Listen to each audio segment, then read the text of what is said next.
Senhor, que queres que eu faça, além de me banhar nas águas da transformação? Que queres que eu faça do amor que quer romper as portas do meu coração? Sonhando que possa varrer do mundo a face escura da opressão. Eu quero ver o sol brilhar, a luz vencer a escuridão, a porta abrir, o amor brotar, em flor em cada coração, a vida transpirando, plena em formas naturais. E os homens cada vez mais perto dos seus ideais. Eu quero olhar e abrir, e o riso aberto oferecer a minha mão na tua mão, edificando a comunhão. E quando olhar então a tez da vida eu possa ver mais brilho, menos fome, mais ventura em cada ser. Urge saber como posso servir, retirar as pedras do caminho. Senhor, que queres que eu faça, além de me banhar nas águas da transformação? Que queres que eu faça do amor que quer romper as portas do meu coração? Sonhando que possa varrer do mundo a face escura da opressão. Senhor, que queres que eu faça?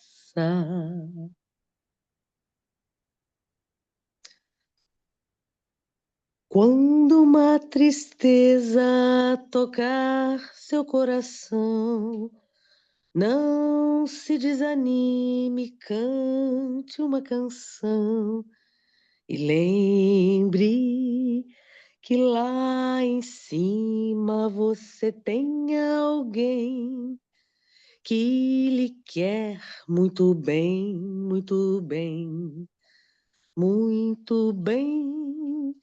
Quando uma dorzinha danada de doer, que vem lá do fundo lhe fizer sofrer, lembre que lá em cima você tem alguém que lhe quer muito bem, muito bem, muito bem. Ponha um sorriso bonito no seu rosto. Deixe que as lágrimas lavem seu desgosto. Lembre que lá em cima você tem alguém que lhe quer muito bem, muito bem, muito bem, mas você tem alguém que lhe quer muito bem, muito bem, muito bem. Ponha um sorriso bonito no seu rosto. Deixe que as lágrimas lavem seu desgosto.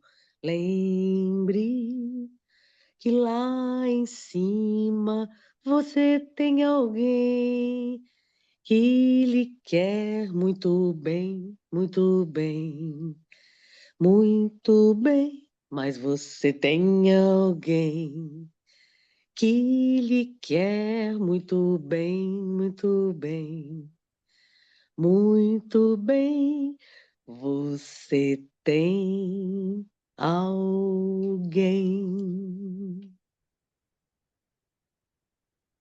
Obrigado, então, Luciana.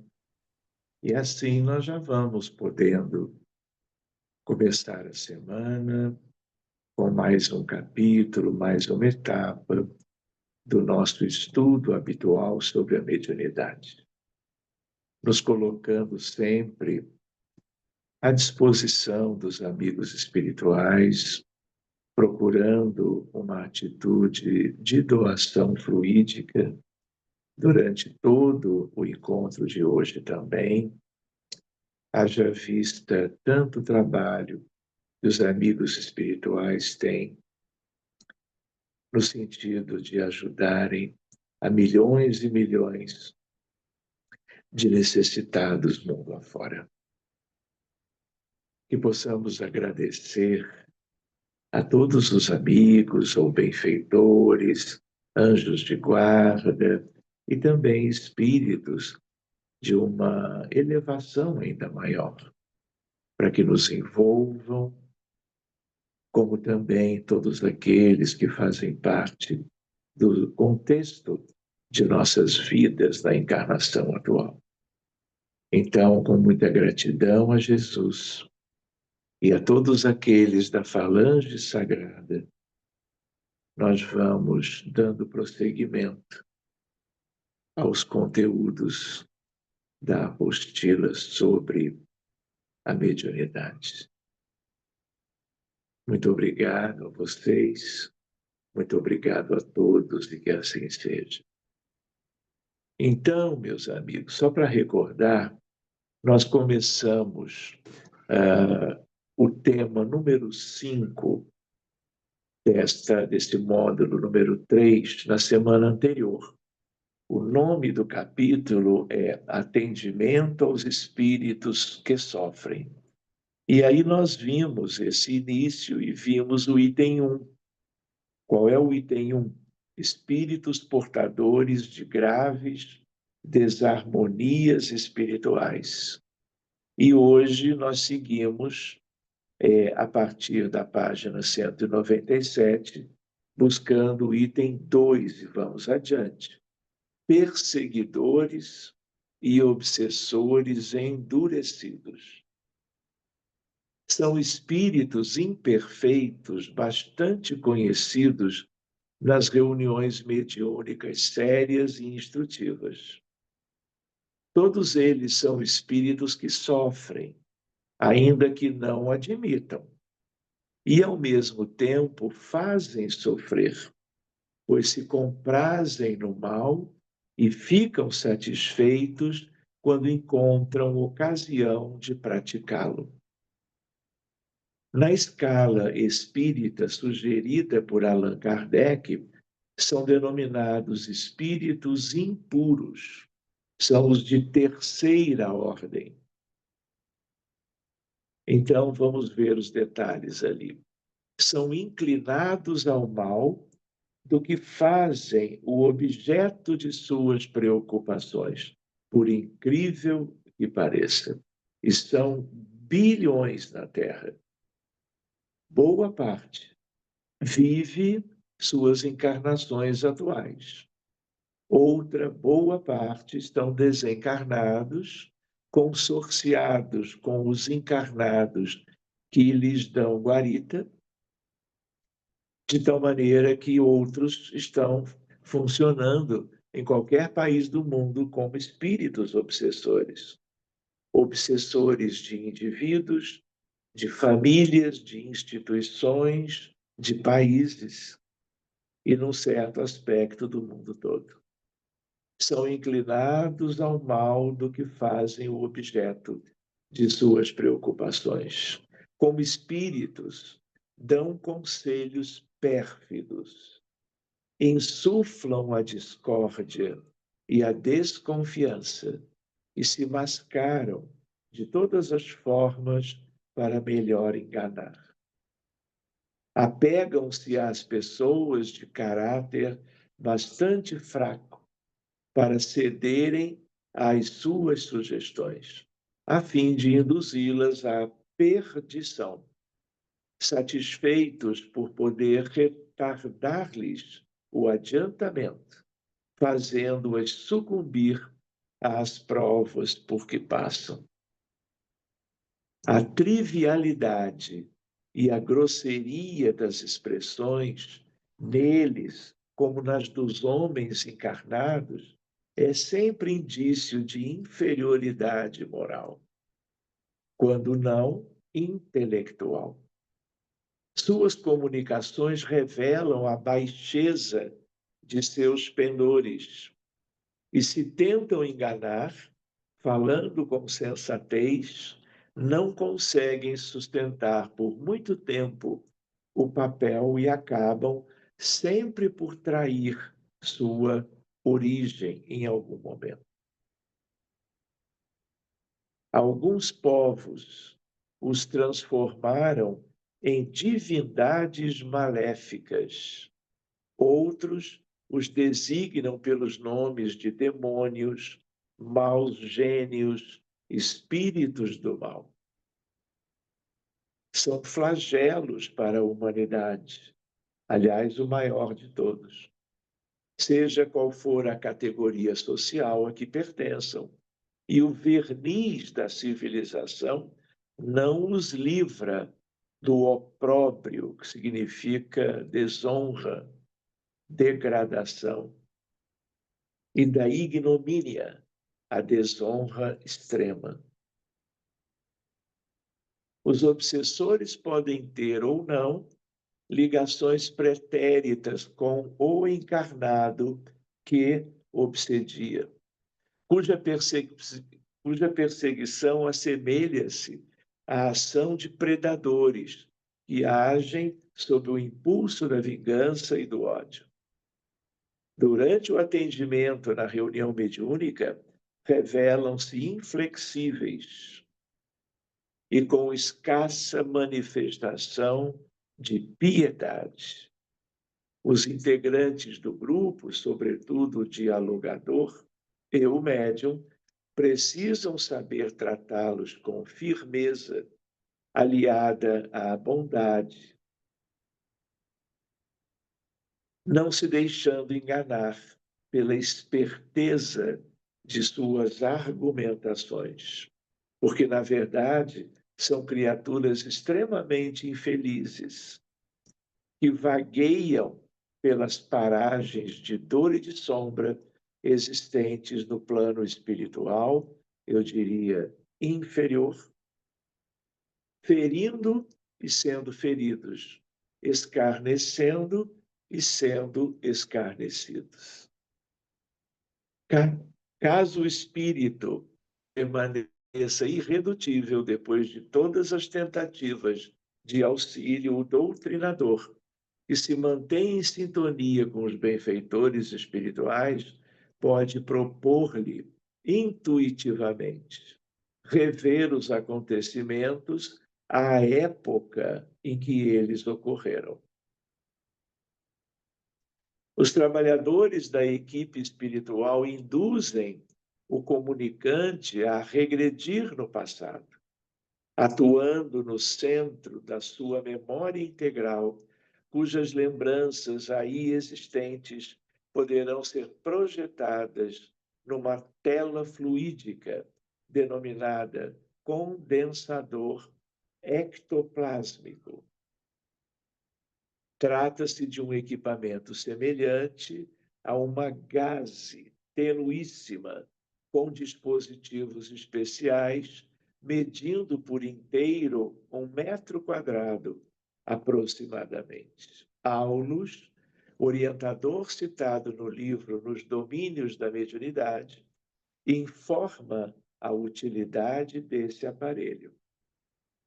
Tem a propriedade de concentrar em si os raios de força projetados pelos componentes da reunião, reproduzindo as imagens que fluem do pensamento da entidade comunicante, não só para nossa observação, mas também para a análise do doutrinador, que as recebe em seu campo intuitivo, agora auxiliado pelas energias magnéticas do nosso plano. O hóspede espiritual apenas contempla os reflexos da mente de si mesmo, à maneira de pessoa que se examina através de um espelho.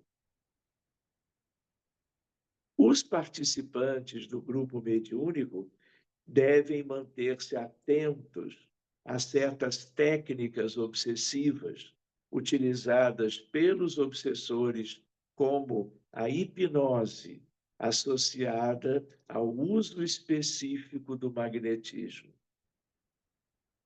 Claro que aqui é um hipnomagnetismo de baixa frequência, não é? E voltado para criar constrangimento, dificuldades e sofrimento para alguém.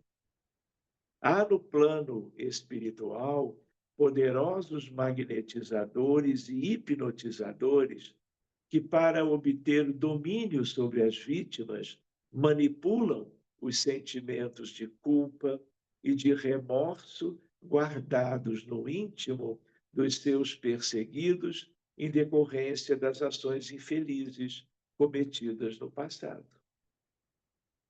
Por sua vez, André Luiz destaca um ponto muito importante no atendimento a obsessores. Nem sempre a desobsessão real consiste em desfazer o processo obsessivo de imediato, de vez que, em casos diversos, a separação de obsidiado e obsessor deve ser praticada lentamente. Pois bem, é uma opinião. Sigamos. A obsessão apresenta muitas faces e facetas que o estudioso espírita necessita conhecer. Entre os obsessores, alguns se destacam pela astúcia e habilidade de aplicar técnicas e recursos obsessivos. A principal técnica utilizada é localizar um desejo central ou tema básico na pessoa que lhes interessa obsidiar. Apreendidos em instituições existentes no plano espiritual voltadas para essa finalidade, genericamente conhecidas como escolas de vingadores. Até isso, meus amigos, existe nesse mundo tão atrasado que é a Terra. As manifestações de espíritos viciados são muito comuns nos dias atuais. O atendimento pelo diálogo exige preparação doutrinária e habilidade do doutrinador, pois tais espíritos não abrem mão tão facilmente das substâncias químicas e de sensações físicas que lhes produzem prazer, mesmo que estas os desestruturem psiquicamente, do mesmo modo que o paciente encarnado, vamos dizer, usuário de drogas e tóxico-dependentes.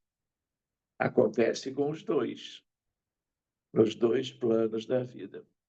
Seguindo, há entidades que se apresentam à reunião mediúnica extremamente dependentes, não de substâncias químicas, mas de energias relacionadas à sexualidade mal conduzida. Representam um significativo contingente de homens e mulheres desencarnados que cometeram durante a reencarnação abusos sexuais e desregramentos daí decorrentes, como promiscuidade, prostituição, pedofilia, estupro, abortamentos.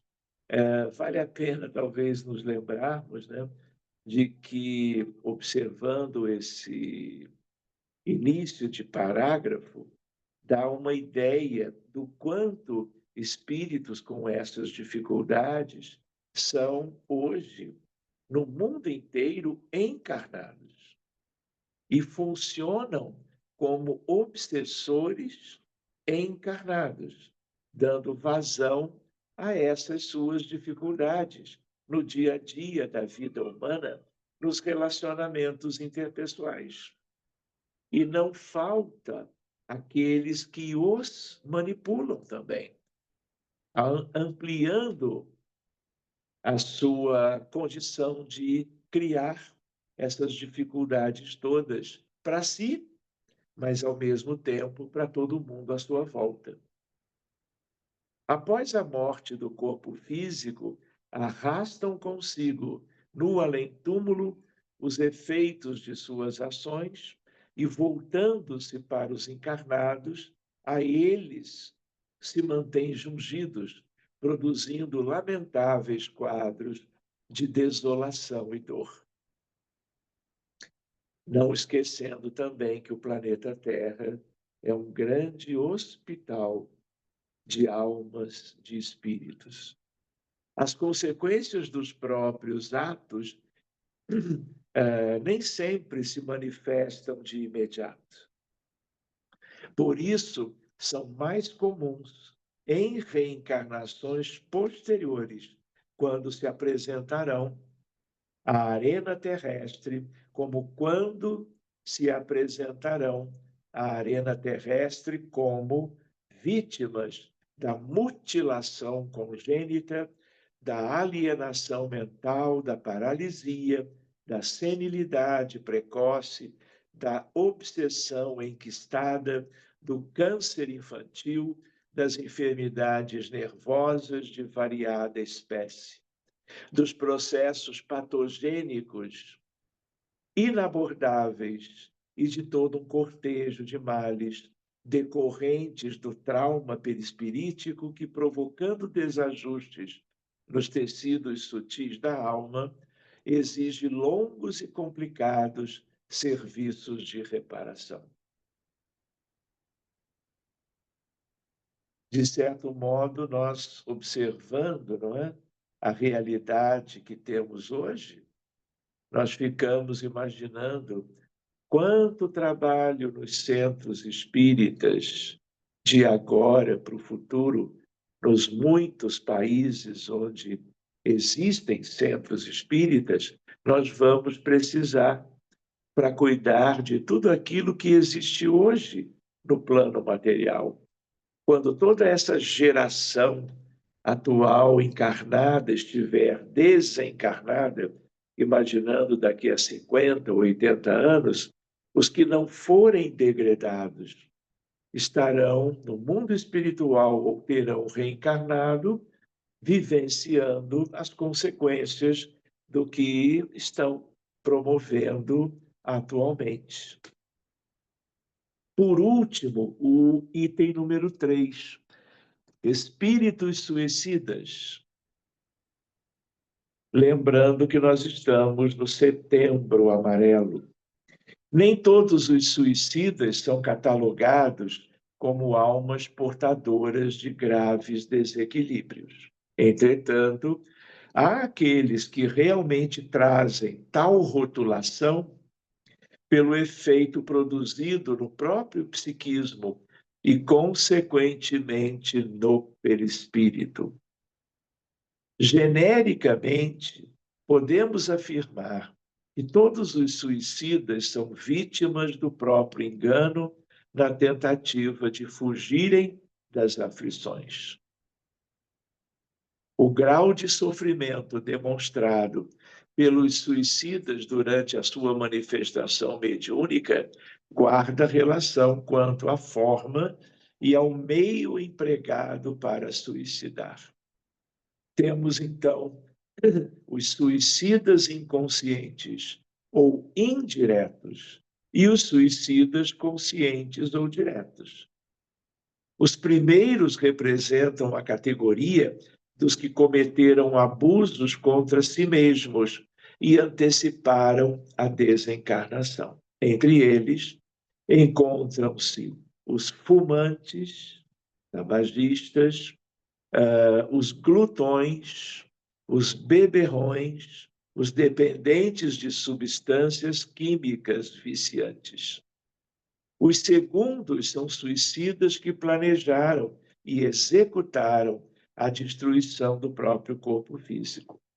São sofredores imensamente infelizes, presos a remorsos tiranizantes. Suicidas há que continuam experimentando os padecimentos físicos da última hora terrestre em seu corpo somático indefinidamente. Anos a fio, sentem as impressões terríveis do tóxico que lhes aniquilou as energias, a perfuração do cérebro pelo corpo estranho, partido da arma usada no gesto supremo, o peso das rodas pesadas sobre as quais se atiraram na ânsia de desertar da vida, a passagem das águas silenciosas e tristes sobre os seus despojos, onde procuraram o ouvido criminoso de suas tarefas no mundo e, comumente, a pior emoção do suicida é a de acompanhar, minuto a minuto, o processo da decomposição do corpo abandonado no seio da terra, verminado e apodrecido. Essa frase, que é de Dona Ivone, no livro Memórias, nós separamos quando, na segunda-feira anterior, no Centro Espírita, que fomos convidados a falar desse tema, né? Nós, então, dividimos com os amigos que estavam lá. De todos os desvios da vida humana, o suicídio é talvez o maior deles, pela sua característica de falso heroísmo, de negação absoluta da lei do amor e da suprema rebeldia à vontade de Deus, cuja justiça nunca se fez sentir junto aos homens sem a luz da misericórdia.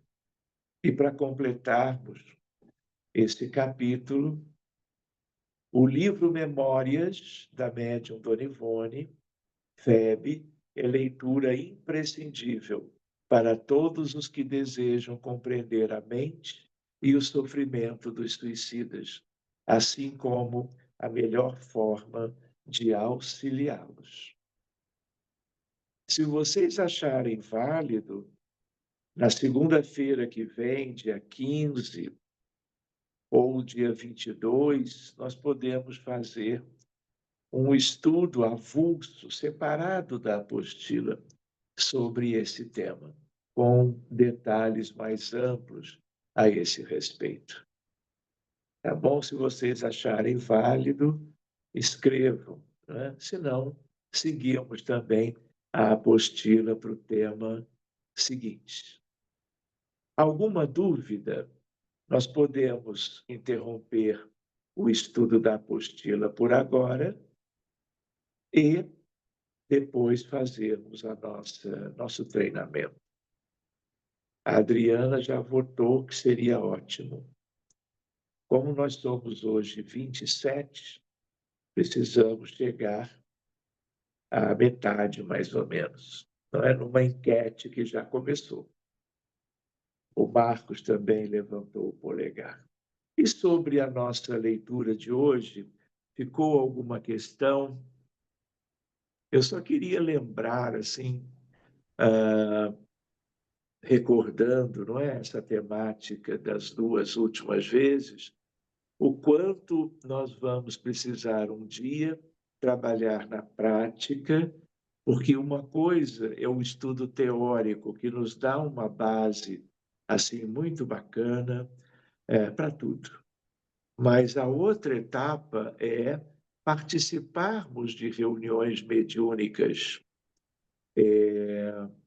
no dia a dia da prática propriamente dita, nesse exercício importante para o desenvolvimento.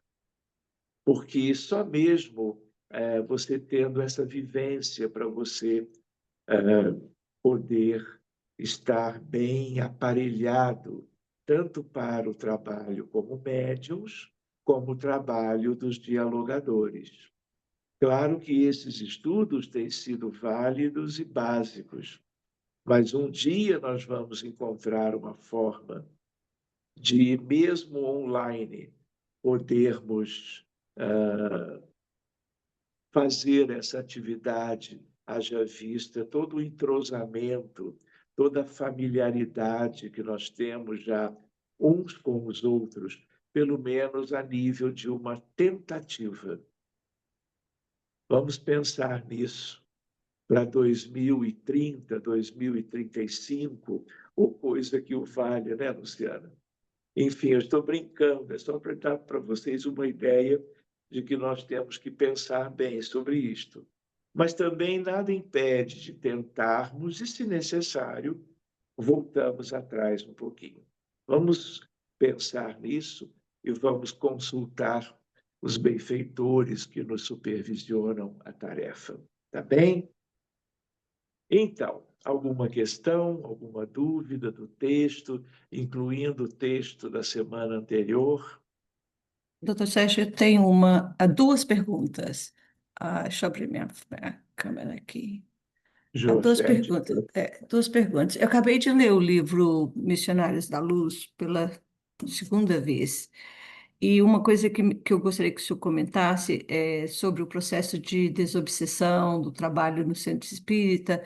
O Alexandre, ele fala muito da importância e até descreve, não, três pessoas fazendo o processo desobsessivo, uma delas com potencial de cura, porque o paciente estava completamente comprometido com a auto-reforma, porque no processo desobsessivo é assim, você faz a desobsessão, sai, você comete as mesmas coisas, o processo obsessivo volta. Queria que você comentasse sobre isso, como que é a preparação do paciente, que ele tem que ter um esforço muito grande também para a própria reforma.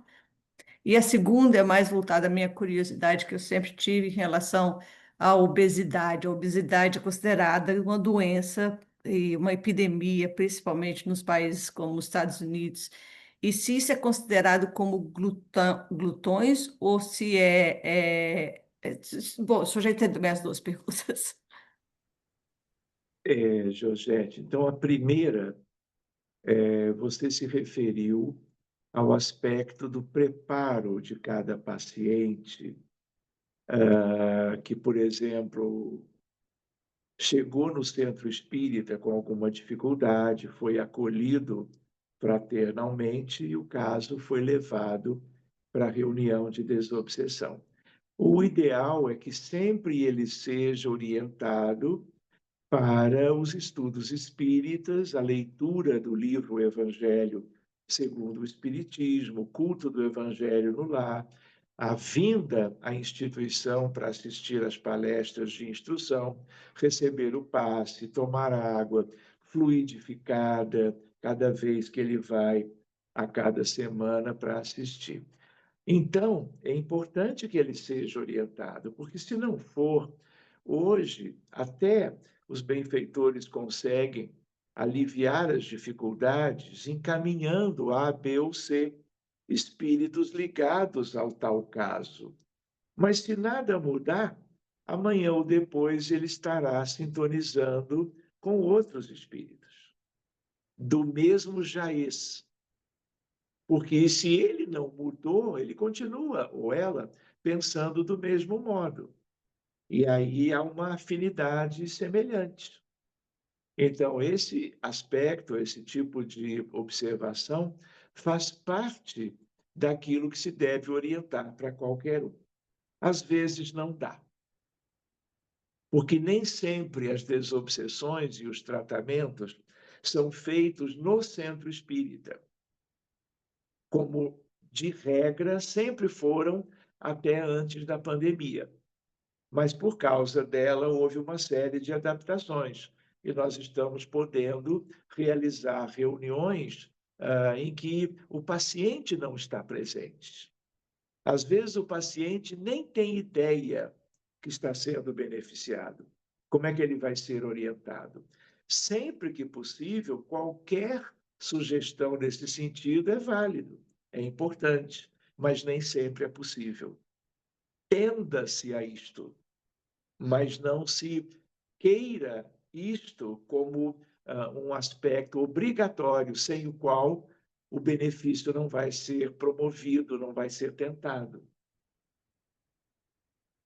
Então, para qualquer caso de obsessão, que é um fenômeno muito mais comum do que nós podíamos imaginar, envolvendo pessoas do mundo inteiro, de qualquer país do mundo, e envolvendo pessoas que têm suas crenças, suas religiões, suas maneiras de entender a realidade. E muitas vezes, em nome de suas religiões, cometem os maiores desatinos, alegando e falando em nome de Deus, mas descumprindo qualquer aspecto minimamente de bom senso todo dia. Outra coisa que vale a pena lembrar é que médiuns e candidatos a médiuns são muito visados. Já eram, em encarnações anteriores, vamos dizer, vítimas das suas próprias dificuldades morais. Reencarnam, ganham a mediunidade para que seja para essas pessoas um instrumento de caridade e, por isso, de reajustamento moral, mas no dia a dia tem muitas dificuldades de trazer o Evangelho de Jesus para dentro. E nós conhecemos muitos casos. De tal maneira que, às vezes, o médium funciona muito bem durante a reunião mediúnica, mas no dia a dia, dentro de casa, na rua, no trabalho, numa instituição qualquer, havendo algum aspecto provocativo, se mostram quem, na verdade, eles ainda são. Então, todo cuidado é pouco. Existe um tema para um dia que é a autoobsessão. No sentido de que você conspira por invigilância, por cultivo de vícios mentais, você está, na verdade, colaborando com quem fosse um fator externo desejando o teu prejuízo. Então, assim, oração e vigilância, vigilância e oração. E eu conheço pessoas que, em um momento, estão razoavelmente bem, mas numa instância seguinte, com um aspecto provocativo ou outro, viram criaturas completamente perturbadas. Fica até difícil de, vamos dizer, imaginar que estamos lidando com a mesma pessoa ou as mesmas pessoas. E eu lembro também que há casos de pessoas dentro do movimento espírita que precisaram de 50 reuniões de desobsessão ao longo de uma década, com indicação dos benfeitores. Então, nós temos que lembrar isso, porque se não houver autocuidado, se não houver uma preocupação de mudança para melhor, por mais que trabalhe mediunicamente, a vida vai seguir e, ao final dela, vai haver alguma coisa muito boa que atenue as dívidas kármicas, mas aquilo que é o principal, que é a reforma íntima, a educação dos sentimentos, o aprimoramento moral, a substituição dos vícios pelas virtudes, ficou para o futuro. Ô, doutor Sérgio, o senhor está falando Foi. isso e me lembrou que eu, quando eu sofria muito ataques, e eu combatia muito, né? Mas, mais recentemente, eu acordei com um grito muito forte no ouvido, e quando eu abri o olho, eu acordei e abri o olho, eu vi uma pessoa muito escura, muito parecendo assim, quase que fosse uma pessoa como se fosse uma bruxa, assim. Na hora, me deu uma compaixão tão grande que eu comecei a rezar para Jesus e eu pedi perdão para essa pessoa e falei assim: olha, eu decidi seguir a luz de Jesus e nós vamos ser amigos. e nós vamos ajudar um ao outro. E aí eu comecei a rezar para Jesus enviar, né, a ajuda para esse ser que apareceu para mim, e eu falei, daqui por diante, então só temos um caminho, é virar amigo. Nós não temos outra escolha, porque nós vamos seguir Jesus e nós vamos terminar o sofrimento, ajudando um ao outro. Mas foi uma coisa que aconteceu assim muito, eu não sei se eu estava lendo Missionários da Luz, porque fala muito da reforma íntima do médium, né? Do equilíbrio mental, mas eu queria comentar isso que aconteceu, se eu estou falando isso, que aconteceu comigo. Foi bastante forte a experiência, mas graças a Deus depois não vi mais. Muito bem, excelente postura, atitude, e que pode ter resolvido, não é? Num certo nível, a dificuldade entre ambas.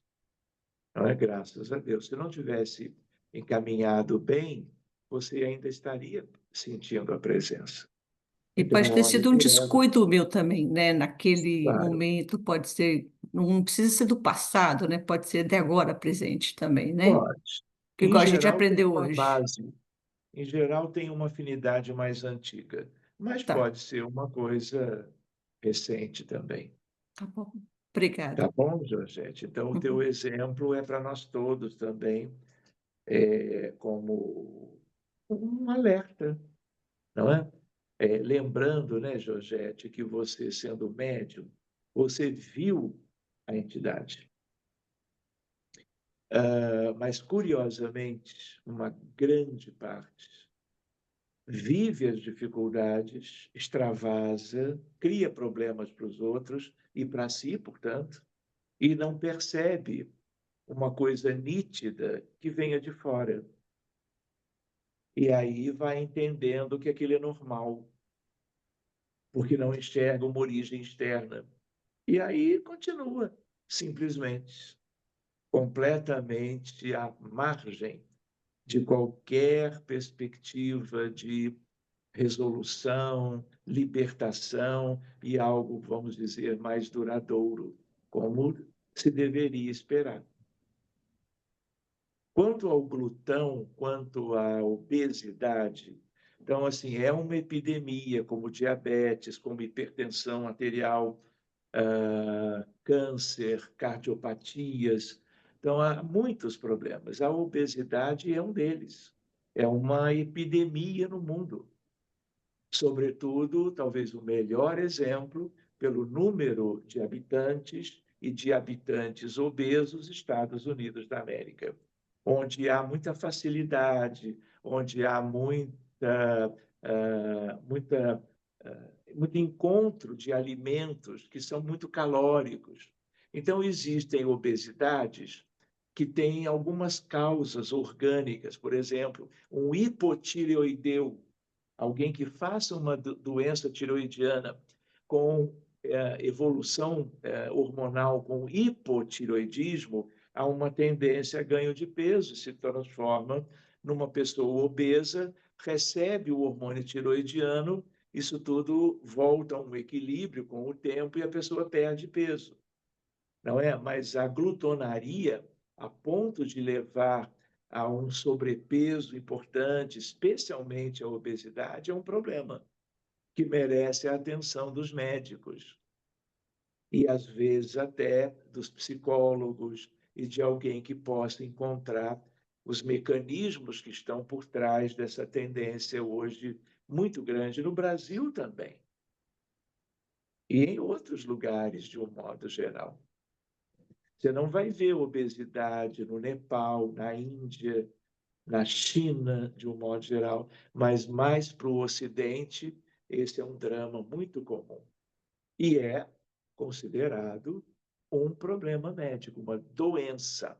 Obesidade é doença. Ainda existe obesidade mórbida, não é? Que é tipo rei Momo, no sentido de algo muito grotesco e com necessidade de cirurgia bariátrica e coisas do gênero, aquelas injeções de Ozempic para poder haver uma moderação do apetite. Então, tem toda uma ciência aí.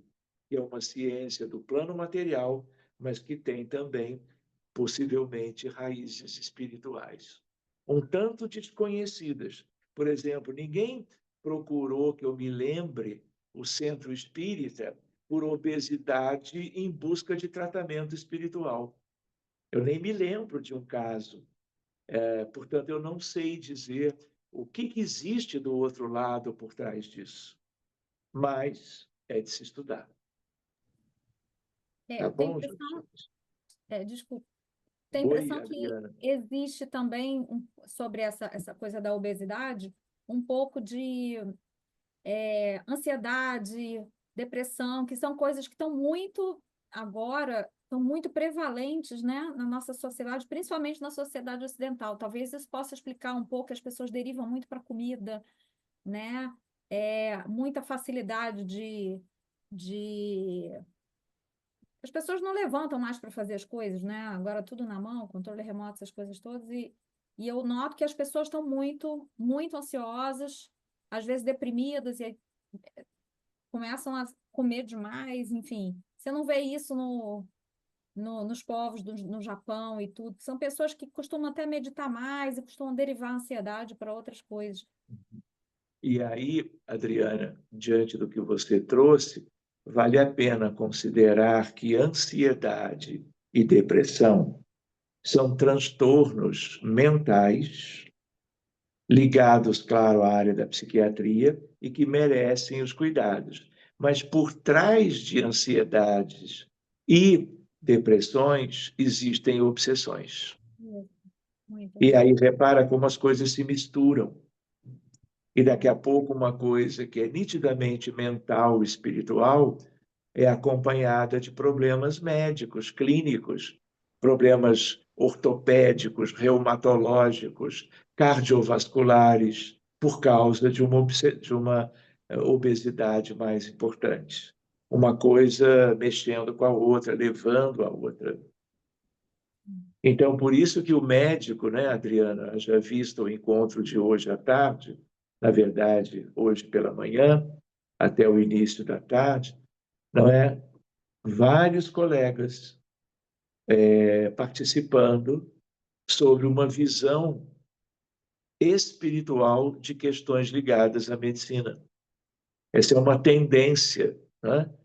Que haja essa correlação para um entendimento melhor das origens de muitos, de quase todos os processos que preocupam a humanidade, sejam clínicos, sejam psiquiátricos. Valeu, Adriana, obrigado. Eu queria fazer uma outra pergunta, Sérgio, se você... Claro. Coisa rápida. Eu tenho visto, e acho que todo mundo tem visto aqui também, uma quantidade absurda de suicídio em criança. Não sei se a gente não ficava sabendo antigamente, e só agora a gente tem agora a informação a tempo e a hora pela internet, né? Mas eu acho que tem a impressão que isso tem aumentado sobremaneira, né? A quantidade de criança deprimida e de suicídio infantil. Não sei se você acha que talvez seja melhor falar sobre isso na segunda-feira, se a gente fizer o curso, Olha, mas... sim e não. Nós podemos voltar a isso, mas só para deixar um comentário, não é um problema recente, apenas. Isso já tem origem no passado. Mas com o bullying e outras questões em sala de aula, em escolas e pela internet, esse problema cresceu muito. Mas só para nós termos uma ideia da importância do estudo doutrinário espírita, se vocês estão vendo aqui uma coleção de livros? Isso aqui é a Revista Espírita, são 12 volumes.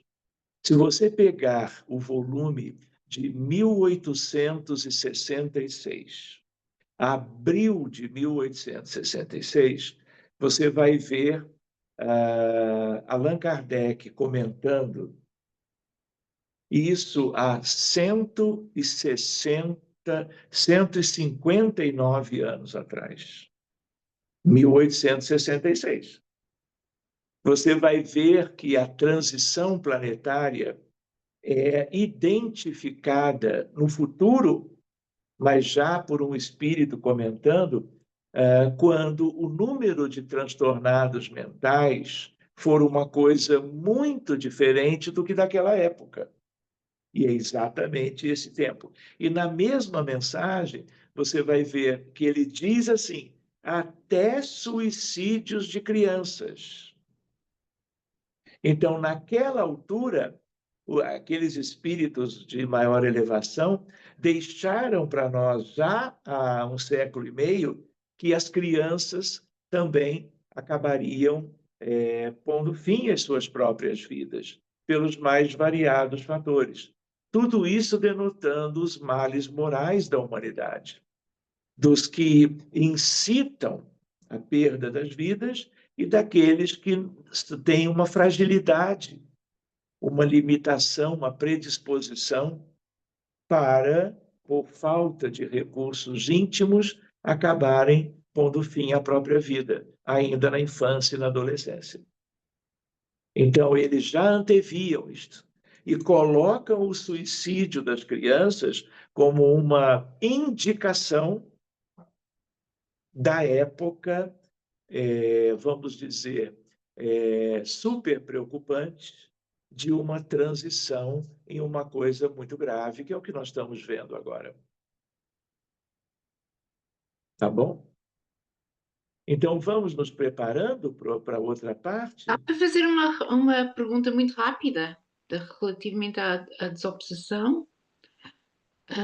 Eu, há uns tempos atrás, estive com uma dirigente espírita aqui, em Londres, e falamos, portanto, perguntei sobre se tinham conhecimento, se faziam trabalhos de desobsessão, se havia alguma equipa, algum centro aqui que trabalhasse com uma equipa capaz de fazer trabalhos de desobsessão. E ela respondeu-me: aqui na Inglaterra não penso que haja nenhum centro espírita com equipa, portanto, equipada e capacitada para fazer esse tipo de trabalho. Agora, a pergunta que eu faço é, face às grandes problemáticas dos tempos, não é? Quando num país como a Inglaterra é um bocado difícil de encontrar um centro espírita que tenha capacidade para dar respostas nesse sentido, como fazemos, não é? Muito bem, mas qual é a tua pergunta, Adelina?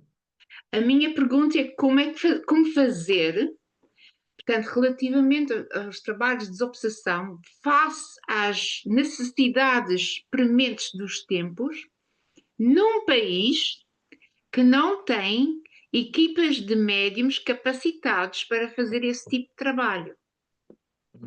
Adelina, não é no Reino Unido e não é em Londres, é no mundo inteiro. Seja na própria França, onde o Espiritismo surgiu. O movimento também é muito limitado. E mais do que isto, não basta apenas que tenhamos reuniões mediúnicas.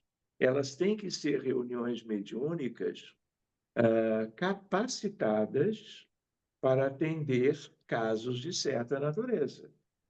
Toda reunião é boa, todo atendimento de qualquer espírito é muito positivo, mas os níveis são diferentes.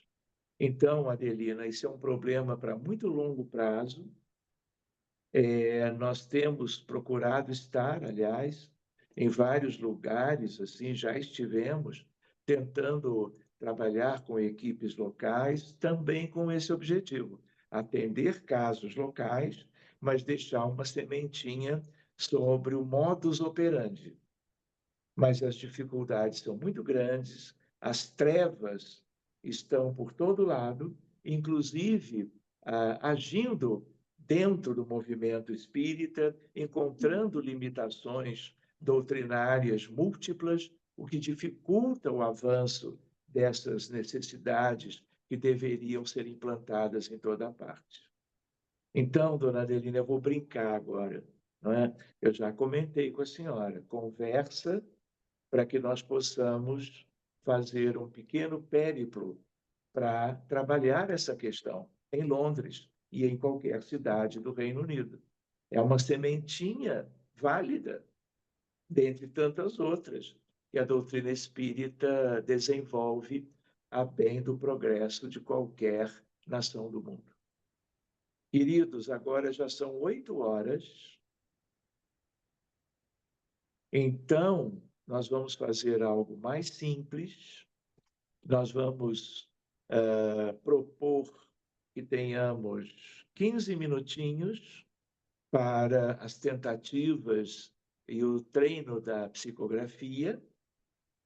Espero que todos já tenham um pouco de papel e caneta e vamos nos preparando para daqui a uns 15 minutos vermos aquilo que vocês puderam produzir. Tá bom?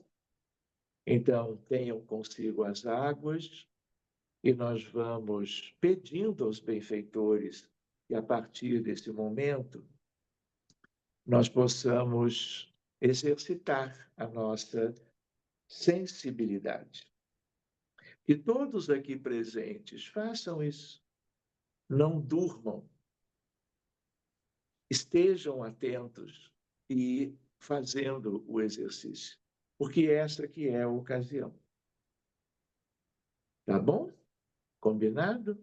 Então nós vamos rogando que tudo seja contento e que ao lado de cada um de nós tenhamos espíritos em condições de nos trazerem algum conteúdo para o nosso conhecimento e treinamento desta habilidade que se chama mediunidade. Combinado? Até já, então, queridos.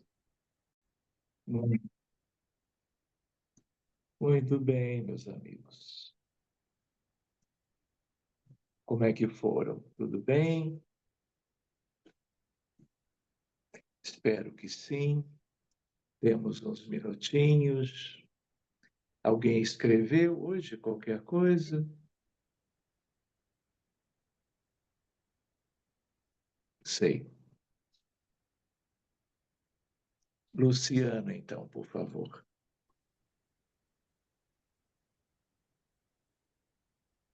Haverá um tempo onde a abertura do movimento espírita se dará de forma menos árdua pelo avanço moral natural que há de conquistar aqueles que porventura estejam nas lideranças.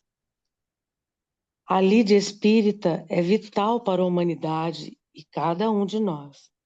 Mas vale lembrar que no percurso do tempo, mesmo ainda que jovem, talvez estejamos gerando obstáculos e atraso neste mistério por conta da chaga maior, orgulho, vaidade, reproduzindo assim atavismo religioso, muita vez da origem clerical recente. Os hábitos perniciosos de controle e comando sob as hostes do poder causam entraves inimagináveis. Essa conta cairá em nossas mãos. Sejamos, portanto, os servos fiéis com que Jesus e Kardec possam contar para movimentar este movimento contaminado e, em certos casos, de água parada com dejetos em decomposição. Parece triste ou cruel, mas faz-se necessário desvendar o véu da ilusão e agir em prol da simplicidade do Consolador prometido. Estamos, acaso, desavisados? Não mais. O Espiritismo é claro e traz a máxima da caridade que precisa ser exercitada entre as paredes da casa espírita. De que valerá padrões, regras e estudos tão organizados se falta o abraço, o olhar manso, a compreensão na queda? Onde o abraço amigo? onde o braço amigo? Já viste o quanto sofre o médium recém-chegado? Quantos sermões e dificuldades em nome da disciplina que é necessária, que transforma-se em aguilhão de dor imposta pelos tais dirigentes pseudo-sábios? Ah, meu irmão, perdoe-me a franqueza, mas há de chegar o tempo da fraternidade real e compaixão genuína. Basta lembrar os exemplos do nosso Chico. Ele que se fez tão próximo de cada um de nós pelo amor e prática da caridade sem restrições. Sigamos esses passos de luz, um por vez, rompendo as algemas do religiosismo ainda enraizado nos mandos e comandos da seara espírita. Afinal, somos companheiros, amigos e irmãos. Leopoldo. Muito bem, perfeita observação. Leopoldo Cirne. Hã? Leopoldo. Cirne. Machado. Também tem. Leopoldo Machado. Leopoldo Machado. Está ótimo. Gaúcho, se não me falha a memória. Muito bom. Tem a ver com o que foi questionado agora há pouco. Muito bom. Depois falamos melhor dos dois Leopoldos. Outra hora, tá? E no mais, quem que escreveu? Cristiane, tudo bem? Tudo bem, Conseguiu, boa noite a todos. conseguiu escrever alguma coisa? Escrevi um pouquinho aqui. Vou ler para vocês.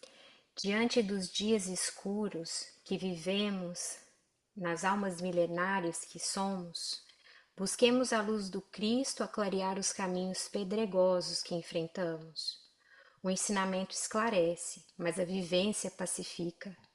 Que possamos viver os ensinamentos do Cristo Jesus todos os dias, mesmo nas quedas e nos desacertos que porventura enfrentamos. Somos aprendizes.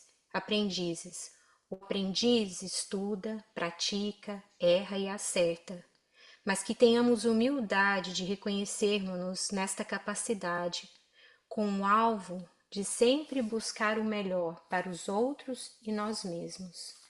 Jesus já há muito nos ensinou a amar a Deus acima de todas as coisas e o próximo como a si mesmo. Que estejamos atentos e agradecidos.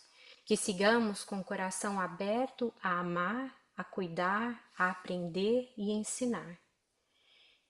Sigamos corajosos apesar das pedras, apesar das desventuras que sua alma esteja enfrentando. Paz no Cristo Jesus. Muito bem, Cris. Ótimo também. Depois vocês duas e quem mais, coloquem lá no Telegram, por favor, para Aí eu vou ficar. passar para você, porque eu não tenho acesso ao Telegram. Não Não funciona para mim resolveu aqui. aquilo, né? Não funciona. Tudo Eu bem, passo para eu você. ponho Você lá. pode. Pode deixar. Ótimo. Estão todos bem? Alguém mais escreveu qualquer coisa? Ah, Diga, Adelina. como é que... Deus, você já me conhece tão bem. Sim, mas eu vou tentar ler, vai ser um bocadinho complicado, porque eu estou a ver mal hoje. Percebeu? Vou tentar. Tudo bem. Tenha um bocadinho de paciência. Nos momentos que compassam os tempos e a era atual, e por todo o lado, é visto e experienciado a escuridão da dor, do desespero e do desamor. as nuvens densas que se avolumam pela terra pelas escolhas errôneas e egoísticas, quer individual e quer coletivamente,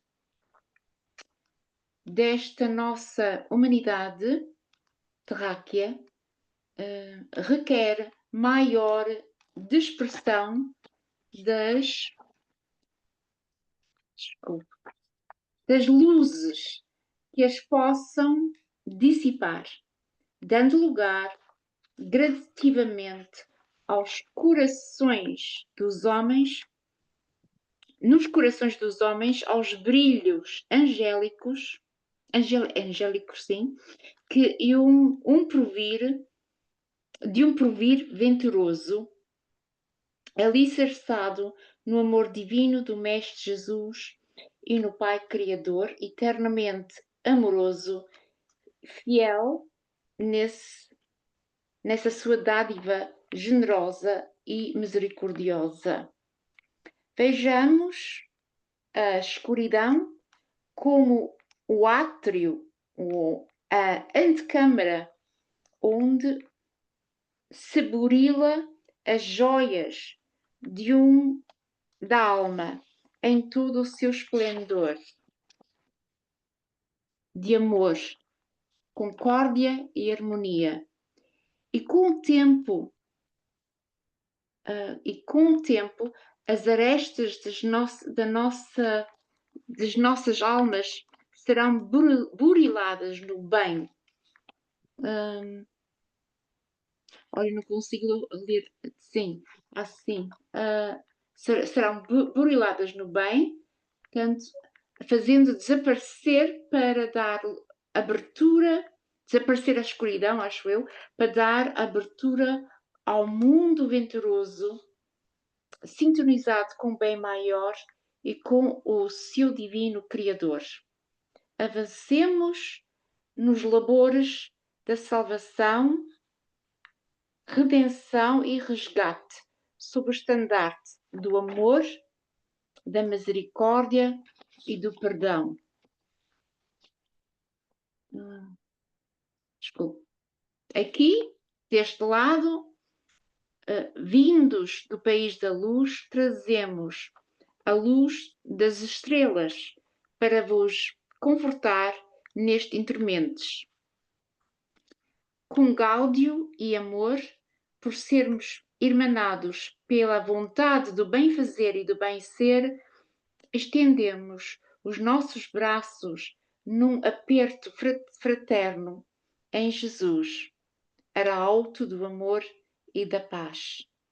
Tanto assinou Francisco, um humilde servo de Jesus e do Pai. Muito bem. Muito bem, Adelina. Muito linda a mensagem. Muito.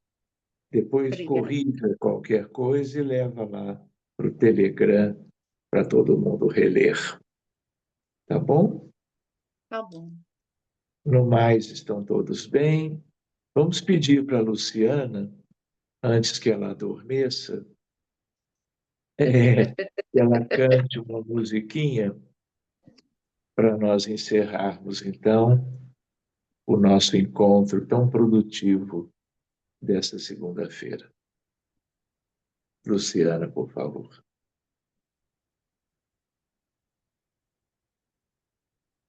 Somos companheiros, amigos, irmãos, que vivem alegres pensando no bem. A nossa alegria é de bons cristãos, não ofende a Jesus, nem fere a ninguém. A nossa alegria é o bem do Evangelho, vibra e contagia, da criança ao velho. Mesmo entre perigos, daremos as mãos como bons amigos, como bons cristãos, sempre ombro a ombro, sempre lado a lado, vamos trabalhar com muita alegria pelo espiritismo mais cristianizado, pela implantação da paz e harmonia. A nossa alegria é o bem do Evangelho, vibra e contagia, da criança ao velho, mesmo entre perigos, daremos as mãos como bons amigos, como bons cristãos.